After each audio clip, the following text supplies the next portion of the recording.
Bienvenidos, mi nombre es Andrés Fabricio Caballero Lozada, soy médico especialista en anestesiología y reanimación, especialista en medicina crítica y cuidado intensivo. Actualmente soy profesor asistente de la Universidad del Valle por el Departamento de Anestesiología y Reanimación, así como también soy docente de medicina crítica y cuidado intensivo. Junto a los doctores Alejandro Botero y Juan Camilo Sáenz, realizaremos este curso de ventilación mecánica, de lo básico a lo complejo. Para esto revisaremos algunos conceptos sobre la fisiología respiratoria, el funcionamiento y el manejo de los ventiladores. Posteriormente veremos cómo se debe ventilar un paciente y al final vamos a tener algunas consideraciones para la ventilación mecánica de los pacientes que desarrollen neumonía complicada por COVID-19. El curso estará dividido en 6 módulos cortos en los que revisaremos de una manera concisa y práctica la ventilación mecánica de un paciente. Ahora vamos a entrar en materia. Primero, vamos a definir algunos conceptos que son básicos de tenerlos claros a lo largo del curso. ¿Qué es la ventilación? Es el proceso de transporte de aire hacia los alvéolos y su posterior salida, lo cual conocemos como inspiración y expiración, respectivamente. La ventilación es importante porque regula la homeostasis ácido-base y también ayuda al intercambio gaseoso a nivel de la membrana alveolo-capilar, además de funciones inmunohormonales. La ventilación cuenta con unas variables. Entre estas tenemos frecuencia respiratoria. Corresponde al número de respiraciones en un minuto. Normalmente puede oscilar entre 12 y 20 respiraciones por minuto. Volumen corriente o TIDA. Equivale a la cantidad de gas inspirado y expirado en una respiración espontánea y pasiva normalmente. Esta se encuentra en valores entre 6 a 8 mililitros por kilo de peso ideal. ¿Qué es el volumen minuto? Corresponde a la cantidad de gas que ingresa a los pulmones en un minuto.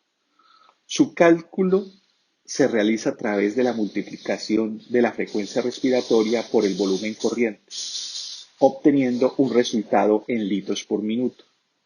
Normalmente está entre 6 y 8 litros minuto.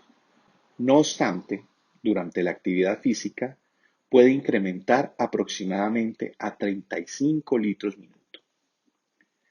El volumen de reserva inspiratorio corresponde al volumen máximo de gas que puede inspirarse por encima del volumen corriente. El volumen de reserva expiratorio como un volumen máximo de gas que puede expirarse después de la expiración normal.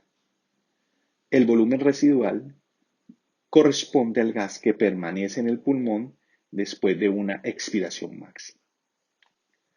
Las capacidades, que son la sumatoria de volúmenes pulmonares, estarían dadas de la siguiente manera. La capacidad pulmonar total corresponde a la sumatoria del volumen de reserva expiratoria, volumen corriente, volumen de reserva expiratoria y volumen residual. La capacidad vital, sumatoria del volumen residual, volumen corriente y volumen de reserva expiratoria. La capacidad inspiratoria es la sumatoria del volumen de reserva inspiratoria y el volumen corriente. La capacidad residual funcional es la sumatoria del volumen de reserva expiratoria y el volumen residual.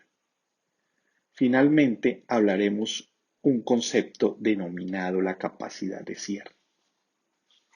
La capacidad de cierre es igual a la sumatoria del volumen residual más el volumen de cierre. El volumen de cierre es el que corresponde al inicio del colapso alveolar en la expiración. Esto cobra importancia porque cuando la capacidad funcional residual se encuentra por debajo de la capacidad de cierre, genera un colapso de las vías aéreas, predisponiendo a telectasias.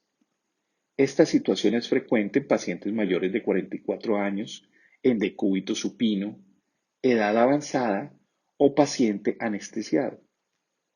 Por lo tanto, es importante utilizar maniobras en el ventilador para prevención de las mismas. Por otro lado, para generar un flujo de aire y que exista el proceso de ventilación, es necesario un gradiente de presión transpulmonar, el cual se define como la diferencia entre la presión alveolar y la presión pleural, ocasionando una entrada de aire desde la atmósfera hacia el pulmón. Normalmente, el pulmón inhalado tiende a retraerse y la caja torácica a expandirse.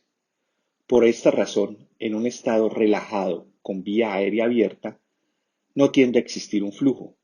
Esto es conocido como la resistencia elástica del tejido pulmonar y de la pared torácica.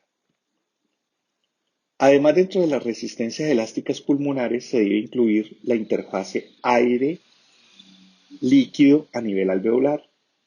Este último es un determinante importante para la retracción elástica pulmonar, debido a la tensión superficial que genera el alvéolo al comportarse como una burbuja.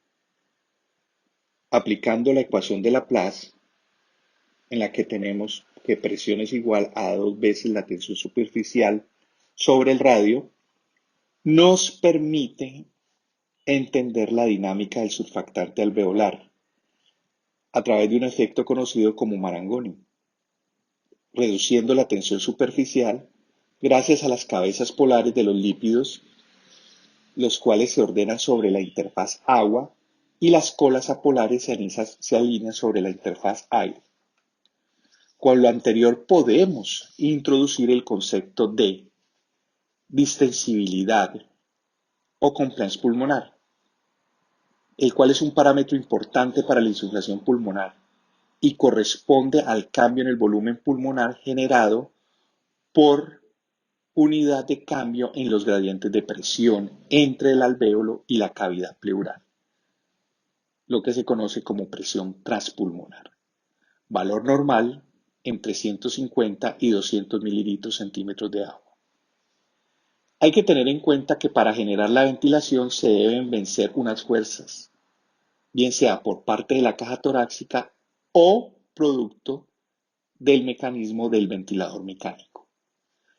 Estas fuerzas se resumen en la ecuación del movimiento, que es la suma de las propiedades resistivas y elásticas del pulmón, junto con la carga total de la presión al final de la expiración, también conocida como PIB. Existen unas propiedades dinámicas que corresponden al flujo a través de la vía aérea, medidas en litros por segundo, y la resistencia que genera la vía aérea al paso del gas, que depende de la ley de Poisson. Sin olvidar las propiedades estáticas que corresponden a la distensibilidad y la elastancia, que es el inverso de la distensibilidad, y es la expresión de los cambios de presión generados por cambios en el volumen pulmonar. Ahora, con estos conceptos básicos pasaremos al siguiente módulo, donde el objetivo es entender cómo funciona y cómo debemos usar un ventilador.